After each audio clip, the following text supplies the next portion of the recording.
خلافت کی ہم نے بات کی، کچھ کی سوچ نظریہ یہ کہ خلیفہ بنے اس لیے افضل ہیں، صدیق اکبر خلیفہ بنے اس لیے افضل ہیں یا وہ افضل تھے اس لیے خلیفہ بنے؟ یعنی یہ افضلیت ان کی یہ بترتیب خلافت یا خلافت بترتیب افضلیت، یعنی دونوں جملوں میں بڑا فرق ہے، کیا فرماتے ہیں؟ دیکھیں، اللہ کے رسول صلی اللہ علیہ وسلم کی مبارک نظر میں اللہ تبارک و تعالیٰ کی بارگاہ میں رسول اکرم صلی اللہ علیہ وسلم کے بعد کس ہستی کا انتخاب ہونا تھا جو اس امت مسلمہ کی لیڈنگ کرتا اور رہنمائی فرماتا، تو اس میں وہ افضلیت ہی کو معیار رکھا گیا ہے کہ اس امت میں جو سرکار دو عالم صلی اللہ علیہ وسلم کے اس امت میں جو سب سے زیادہ افضل ہوا یا تھا، اللہ تبارک و تعالیٰ نے انہیں ہی خلافت کے منصب پر آنے دیا، خلافت کے منصب پر وہی فائز ہوئے۔ تو یوں رسول اکرم صلی اللہ علیہ وسلم کی امت میں جس کا سب سے بڑا مرتبہ تھا وہ صدیق اکبر رضی اللہ تعالی عنہ ہیں، آپ پوری امت میں سب سے زیادہ افضل تھے، اسی افضلیت کی وجہ سے آپ کو منصب خلافت بھی سب سے پہلے ملا۔ پھر آپ کے بعد جو اس امت میں سب سے افضل تھے وہ حضرت عمر رضی اللہ تعالیٰ عنہ کی ہستی ہے، تو صدیق اکبر رضی اللہ عنہ کے وصال ظاہری کے بعد حضرت عمر فاروق رضی اللہ عنہ خلیفہ مقرر ہوئے، پھر ان کے بعد جو سب سے افضل ہیں عثمان غنی رضی اللہ عنہ وہ خلیفہ ہوئے، اور ان کے بعد جو افضل ہیں پوری امت میں وہ حضرت مولا علی کرم اللہ تعالی وجہ الکریم ہیں، پھر وہ خلیفہ مقرر ہوئے۔ تو یہ خلافت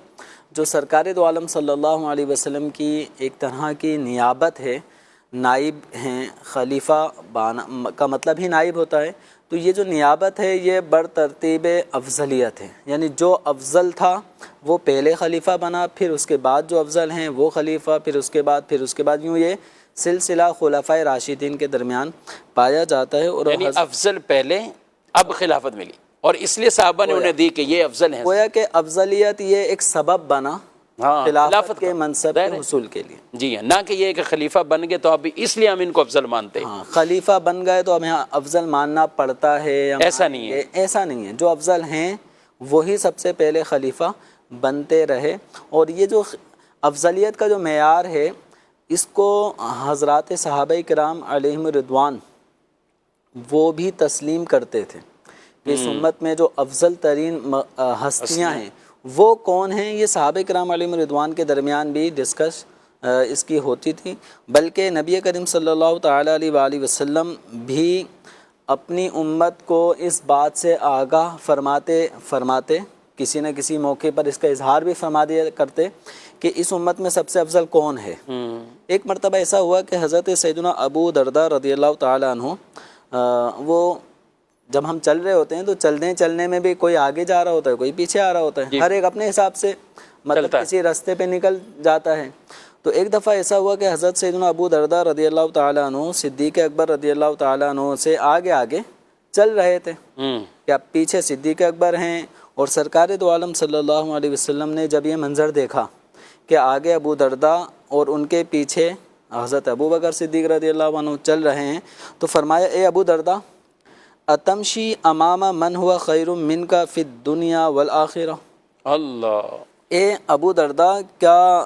تم اپنے سے زیادہ دنیا اور آخرت میں جو تم سے زیادہ بہتر ہے تم اس سے آگے چل رہے ہو؟ کیا بات۔ پھر فرمایا ما طلعت الشمس ولا غربت على احد بعد النبیین والمرسلین افضل من ابی بکر، کہ سورج نہ طلوع ہوا نہ غروب ہوا، انبیاء کرام علیہم الصلاۃ والسلام مرسلین اعظام کے بعد کسی پر نہ سورج نکلا نہ کسی پر غروب ہوا، کسی پر جو ابو بکر سے زیادہ فضیلت والا ہو۔ اللہ، تو یہ خود حدیث مبارکہ میں سرکار دو عالم صلی اللہ علیہ وسلم نے حضرت ابو درداء رضی اللہ عنہ کو گویا یہ ایک ظاہر فرمایا کہ انبیاء اور مرسلین ان کے بعد بھی دنیا، ان کے ساتھ ساتھ دنیا میں کئی لوگ زندہ ہوتے ہیں، سورج طلوع ہوتا ہے، سورج کی روشنی وہ حاصل کرتے ہیں، سورج غروب ہوتا ہے، تو اس کے جانے کے بعد ایک اندھیرا چھا جاتا ہے، یعنی گویا کہ سورج کا طلوع ہونا، دن کا آنا، سورج کا غروب ہونا، گویا کہ دن کا جانا اور رات کا آنا، مراد یہ کہ صبح و شام ہو رہے ہیں، دن اور رات بدل رہے ہیں، لیکن انبیاء و مرسلین کے بعد ابو بکر صدیق رضی اللہ تعالیٰ عنہ سے بڑھ کر کوئی اور نہیں ہوا۔ صحیح۔ تو انبیاء اور مرسلین کے بعد جس کا درجہ ہے، سرکار دو عالم صلی اللہ علیہ وسلم نے اس کو بیان فرمایا، بلکہ ایک حدیث مبارکہ کتاب الفردوس بمعصور الخطاب کے اندر ایک حدیث مبارکہ ہے، سرکار دو عالم صلی اللہ علیہ وسلم نے ارشاد فرمایا کہ میرے پاس جبریل آئے اور میں نے جبریل سے کہا میں یہاجر معیہ،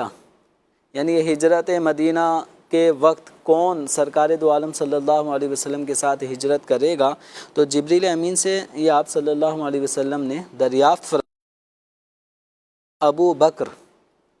کہ آپ کے ساتھ جو ہجرت کرنے والے ہوں گے وہ ابو بکر ہوں گے، وَهُوَ يَلِي أَمْرَ أُمَّتِكَ مِن بَعْدِكَ، اور آپ صلی اللہ علیہ وسلم کے وصال ظاہری کے بعد جو آپ کی امت کے معاملات کو جو ڈیل کریں گے، لے کر چلیں گے،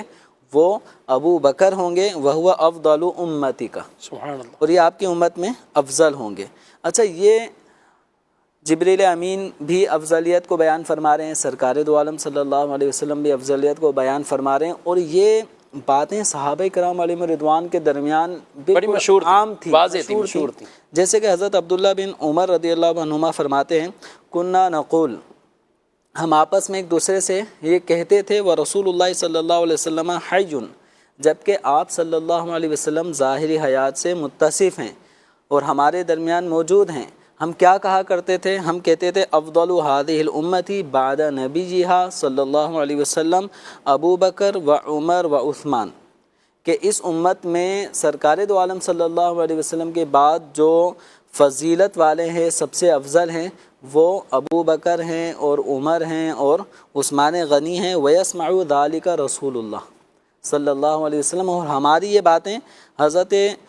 سرکار دو عالم صلی اللہ علیہ وسلم سماعت بھی فرمایا کرتے تھے۔ اور بخاری شریف کی ایک اور حدیث میں ہے کہ ہم اس امت میں جس میں آپ صلی اللہ علیہ وسلم کے بعد اس امت میں جس کو سب سے بڑھ کر قرار دیتے تھے وہ ابو بکر، پھر حضرت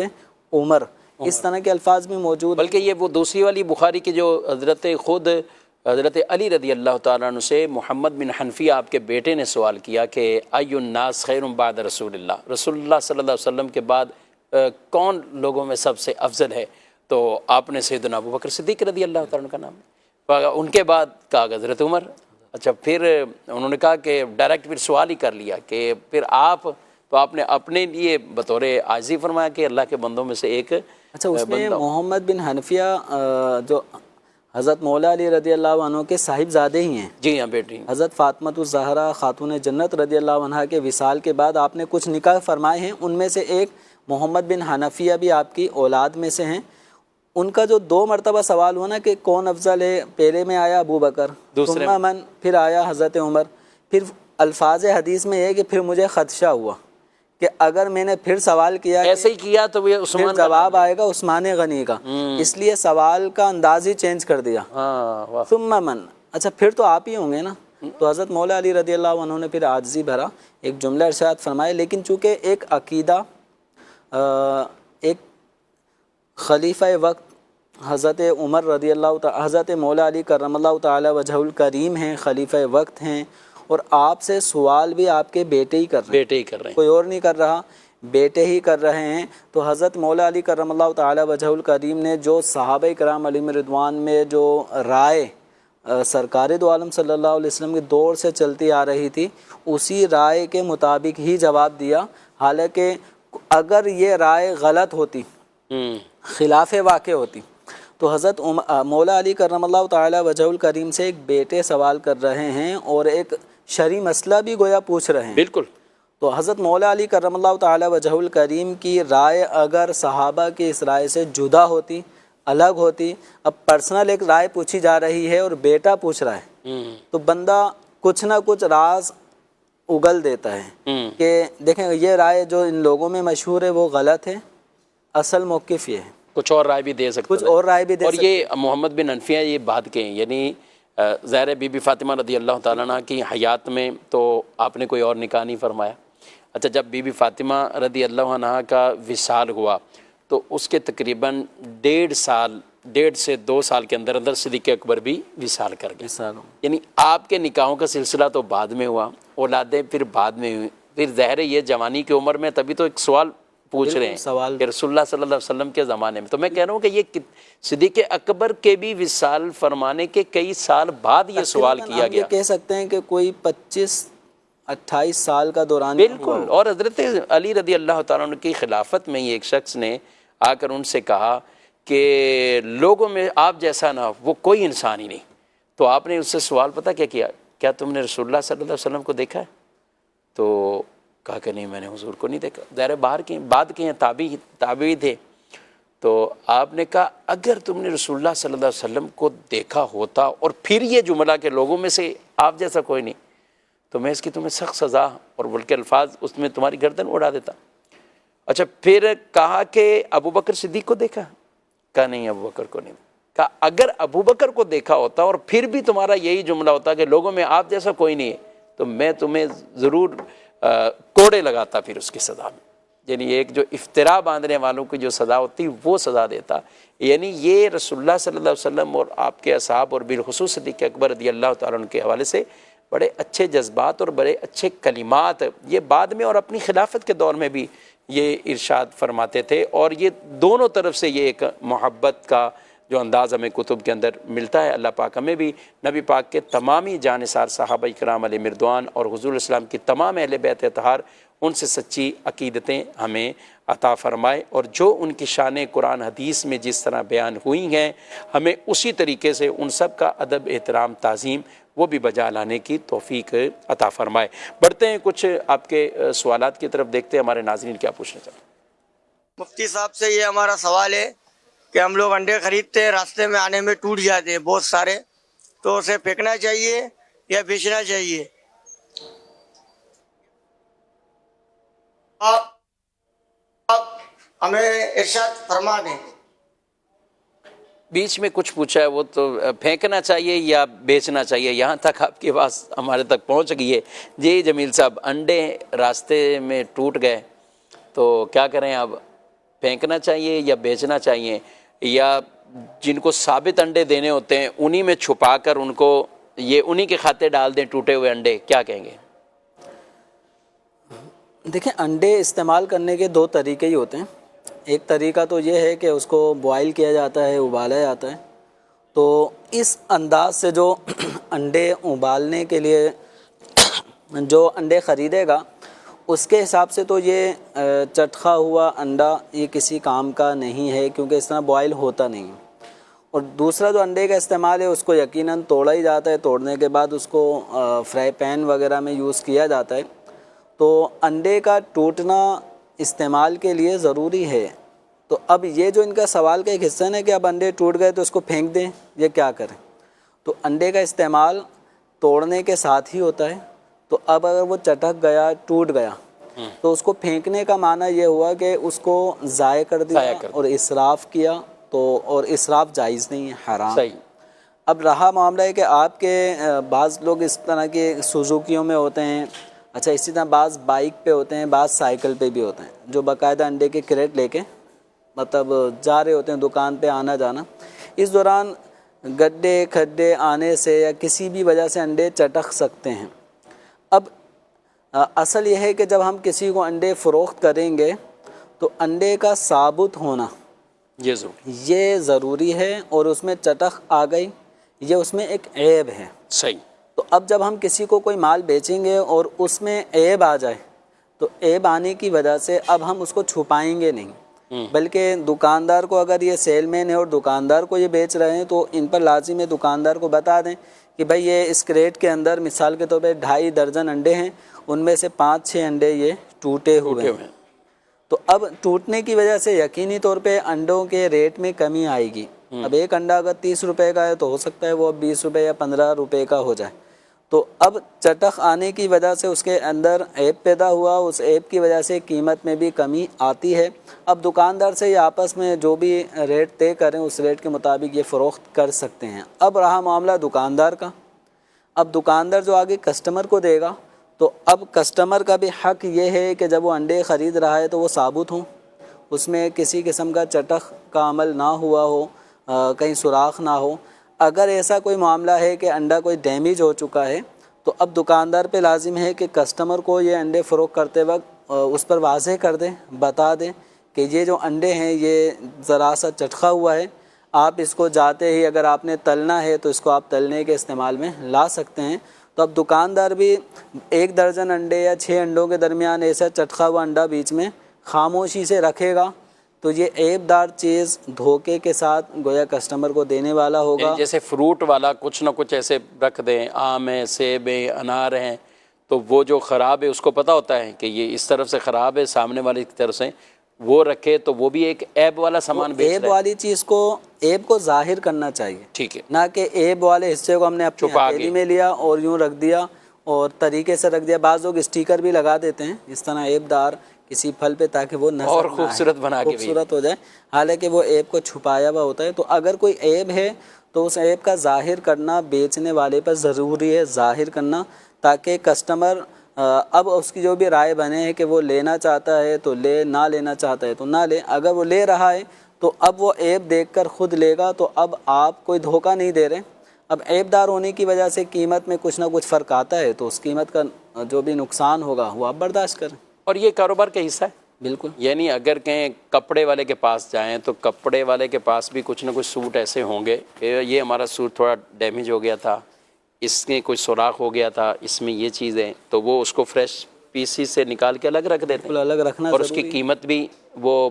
کم کر کے وہ بتا دیتے ہیں، بلکہ ان کے پاس ایسی چیزیں موجود ہوتی ہیں کہ بھئی یہ اتنا ہے، پورا سوٹ نہیں بن سکتا، یا اتنے میٹر تھا، اس کو سائڈ پہ ہم نے کر دیا۔ یہ چاہے وہ کپڑے والا ہے، جوتے والا ہے، یا دیگر کوئی اور ہے۔ تو یہاں بھی جو کتابیں بیچنے، کتابوں کے اندر بھی کسی کی جلد ٹوٹ گئی، کسی کا کچھ اور ہو گیا، تو یہ ان پہ ضروری ہے کہ عیب پیدا ہو گیا تو اب اس کو وہ بتا کر بیچے۔ اب وہ جتنے کا وہ لے رہا ہے سامنے والا، وہ اس کی مرضی، عیب بتا دیا، یا پھر کم قیمت، عام طور پر ایسی چیز کی ہوتی ہے کہ یہ ڈیمیج ہوگی، یہ ہو گیا، تو اب اس کو قیمت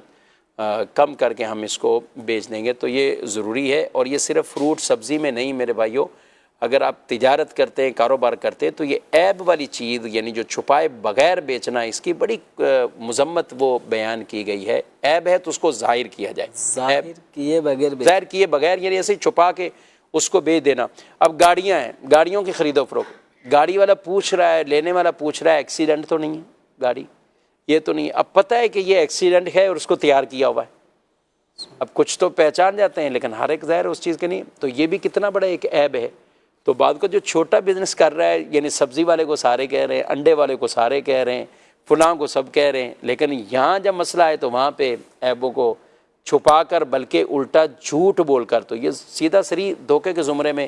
یہ چیز آئے گی، اس طریقے سے اس کو بیچنا، تو اس کی شرعاً بالکل بھی گنجائش نہیں ہے۔ کچھ ایسے میں سے ان کو بھی شامل کرتے ہیں۔ سوال ہے، ظہر کی نماز سے پہلے 4 رکعت اگر کوئی نہ پڑھ سکا تو کیا بعد میں قضا کرنی ہوگی؟ ظہر سے پہلے کی جو 4 سنتیں قبلیہ ہیں، سنت موقدہ ہیں، اگر فرض جماعت کھڑی ہوگا، جی ظہر کی جماعت کھڑی ہو چکی ہے اور جماعت کھڑی ہونے کی وجہ سے ہم سنتیں نہیں پڑھ سکے تو یہ سنتیں پھر بعد میں پڑھیں گے۔ پہلے بعد والی 2 رکعت سنت پڑھیں، اس کے بعد میں پھر یہ 4 رکعت جو پہلے پڑھنی تھی اور ان کا وقت گزر گیا تھا تو اس کو بعد میں پڑھا جائے گا، اور جب تک وقت ظہر ہے اس وقت تک ان سنتوں کو ادا کیا جا سکتا ہے۔ ٹھیک، کہتے ہیں کہ جسم پر اگر کوئی ویسلین وغیرہ یا کچھ اور اس طرح کی جو آج کل کولڈ کریم لگائی جاتی ہے، وضو غسل میں کوئی فرق پڑے گا؟ اب اس کے لگانے کا جو بھی طریقہ ہے کہ لگانے کے بعد اس کو رب کیا جاتا ہے، مسلا جاتا ہے، یہاں تک کہ وہ جلد میں جذب ہو جاتی ہے اور ہماری جلد ایک نرم ہو جاتی ہے، چکنائی سی چکناہٹ رہتی سی ہے۔ آ جاتی ہے۔ تو اب اس کے اوپر جو ہم پانی وضو کرتے ہیں تو وضو کرنے سے وہ اعضائے وضو پہ پانی باقاعدہ جاتا ہے اور اس پر سے گزرتا ہوا جاتا ہے تو وضو ہو جائے گا۔ البتہ اگر کسی نے کولڈ کریم یا ویسلین یوں ہاتھ میں لی اور یوں رکھ دی تو اب یہ ایک گاڑھا حصہ ہاتھ پہ، جیسے ہم کولڈ کریم لگاتے وقت اپنے ہاتھ پہ لگاتے ہیں، وہ والا جو حصہ نا وہ اتنا گاڑھا ہوتا ہے کہ اس کے اوپر سے تو پانی بہہ جائے گا، جلد تر نہیں ہوگی اگر ویسے ہی جب رکھ دی جائے، جو ایسے رکھ دیتے ہیں عام طور پہ ایسا ہوتا نہیں ہے۔ ایسا ہوتا نہیں ہے، چونکہ جبھی میں نے کہا کہ جب رب کر لیا، مسل لیا، تو اب وہ ہماری جلد کے اندر سرایت کر جاتا ہے، مساموں میں چلے جاتا ہے، اور اب پانی اگر اوپر سے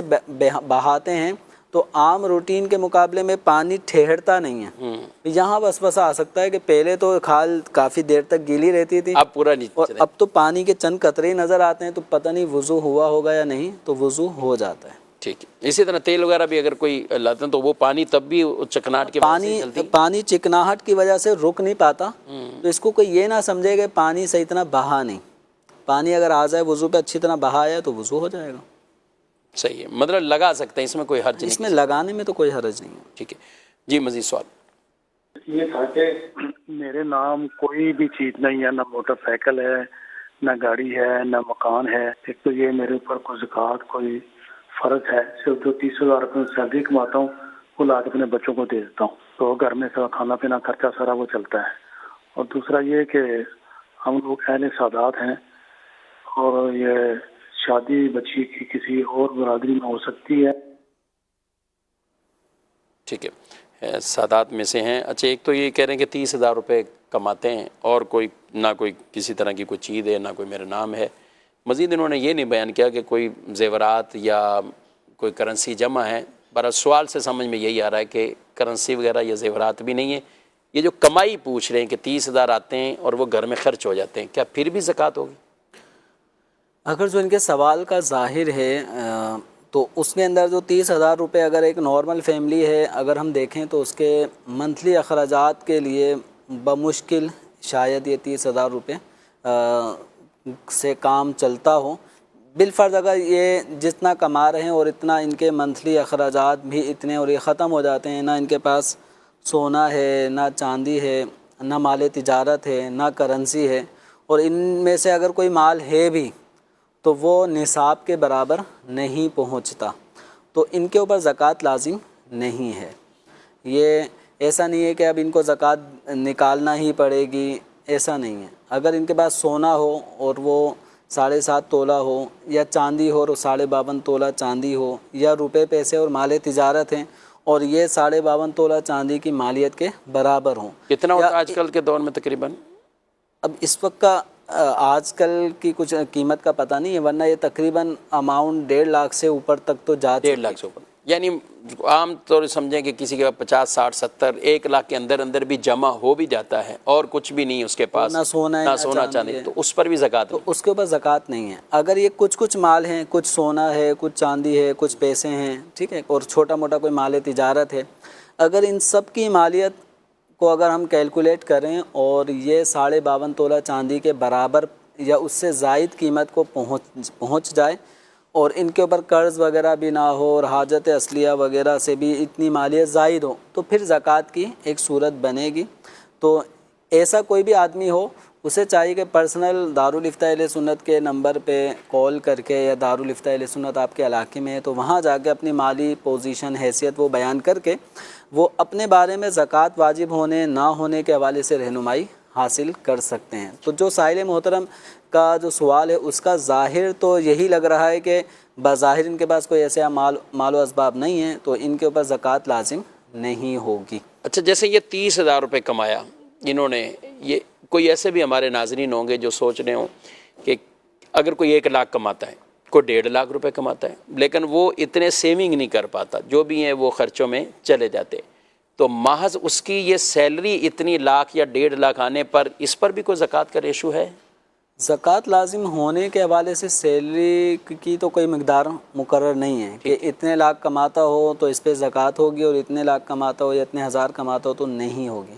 ہر آدمی کے اپنے اہل و عیال اور اس کے اوپر جن جن لوگوں کا نان نفقہ لازم ہے ان سب چیزوں کے اخراجات کو حاجت اصلیہ کہا جاتا ہے. تو کسی کے اوپر حاجت اصلیہ یعنی گھر کے ضروری اخراجات ہی ممکن ہو کہ 1 لاکھ سے تجاوز کر جائیں. بالکل ٹھیک, ظاہر ہے کسی کے لیے 20-25 ہزار کے اندر ہی پورا مہینہ نمٹ جاتا ہے, اور اس کے لیے 70,000 روپے بالکل فارغ ہیں. لیکن بہت مشکل ہے, 1 لاکھ روپے کمانے والا 30,000 روپے خرچ چھوڑی کرے گا. اور ویسے بھی 30,000 روپے 25,000 روپے جن سے ملاقات ہوتی ہیں عام طور پہ, کوئی گارڈز ہیں, کوئی خادم ہیں, کوئی ڈرائیور ہیں, یا کچھ اور ہے, تو بیچارے 1-2 آئٹم لے پاتے ہیں. اس کے بعد تو بل آ گیا, گیس, اور 1 آدھ بچے کی کوئی اسکول فیس کیا, اور کچھ راشن 8,000 10,000 کا لیا, وہ شروع کی 5-6 تاریخ فنش ہو جاتا ہے، بالکل آگے چل ہی رہے ہوتے ہیں بس کچھ نہ کچھ، وہ کبھی اور کسی سے کچھ 5,000 لیا 2,000 لیا، آگے پہنچ گئے یہ وہ 1 لاکھ والے کمانے والا ابھی فی زمانہ 30,000 میں کم از کم وہ یہ نہیں کرے گا 70 سیونگ کرے. جمیل صاحب آپ نے تو ایک امکانی صورت بتائی، امکانی صورت تو پھر وہ اگر ایسا وہ کچھ بھی خرچی نہ کریں، لیکن میں 1 لاکھ والے کو بولوں گا اتنا کنجوس نہ بنے گھر والوں پہ. اگر 1 لاکھ کما کے آپ 70 بچا کے رکھتے ہو صرف 30 ان پہ خرچ کرتے ہیں تو ناظرین میری شاید بات کو جو ہے وہ ایسی صورت شاید جیسے نا کمارے لوگ ہوتے ہیں جن کی تنخواہیں اچھی ہیں، ابھی شادی نہیں ہوئی، گھر کے اندر بس وہ ایک لگی بندی اماؤنٹ. ٹھیک ہے. چلیں آپ نے جو ایک پہلو بیان کیا ہے تو اصل نصاب ہی ہے میرے بھائیو. نصاب اگر آپ کے پاس یعنی سیونگ ہے، تنخواہ نہیں ایشو، چاہے 1.5 لاکھ کوئی کماتا ہو 2 لاکھ کماتا ہو، کوئی 5 لاکھ کماتا ہے اور 5 لاکھ کی خرچ میں ختم، سیونگ وہ نہیں کرتا، نہیں ہے اس کے پاس سیونگ، نہ مال تجارت ہے، نہ سونا ہے، نہ چاندی ہے، جو نصاب ایک بیان، تو اس پہ زکوٰۃ کا معاملہ بھی نہیں ہے. اگلے آنے والے مہینے یعنی رجب المرجب، پھر شعبان اور آگے رمضان شریف، تو ان 3 مہینوں میں اس طرح کے سوالات کثرت وہ ڈسکس بھی ہوتے ہیں. انشاءاللہ زکوٰۃ کے موضوعات بھی ہم انشاءاللہ ان میں ضرور جو ہے وہ لیں گے، اور دارالتعلیم سنت کی طرف سے باقاعدہ زکوٰۃ کورسز بھی ان کا بھی اہتمام ہوتا ہے. تو آپ انشاءاللہ ان مہینوں میں بطور خاص زکوٰۃ کی کافی شرح و بسط کے ساتھ وہ مسائل بھی انشاءاللہ ہم سیکھنے میں کامیاب ہو جائیں گے. اللہ پاک ہم سب کو درست طریقے سے مسائل احکامات سیکھ کر سمجھ کر ان پر عمل پیرا ہونے کی توفیق عطا فرمائے. ہمارے پروگرام کا وقت اپنے اختتام کو پہنچائے، آپ سے اجازت چاہتے ہیں. فی امان اللہ. ہادیو رہنما ہمارے علماء، ہو کبھی درپیش جو کوئی مسئلہ،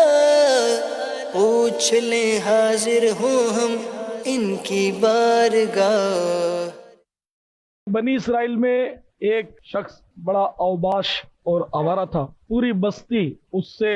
بیزار تھی، سارا شہر اس سے تنگ آ گیا تھا. تو لوگوں نے مل کر اللہ کی بارگاہ میں آہوزاری کی کہ کسی طرح اس کے شر سے ہم کو امان مل جائے. چنانچہ اللہ تبارک و تعالی نے حضرت سیدنا موسیٰ کلیم اللہ علیہ نبینا علیہ الصلوۃ والسلام کو وہی بھیجی کہ بنی اسرائیل میں یہ نوجوان جو لوگوں کو پریشان کرتا ہے اس کو شہر سے نکال دو، شہر بدر کر دو، تاکہ اس کی وجہ سے شہر پر عذاب نہ آ جائے. دیکھیے پروگرام فکر آخرت آج مدینہ منورہ میں رات 6:15 بجے اور پاکستان میں رات 8:15 بجے مدنی چینل پر. صلو علی الحبیب صلی اللہ تعالی علی محمد. مجھے اپنی اور ساری دنیا کے لوگوں کی اصلاح کی کوشش کرنی ہے.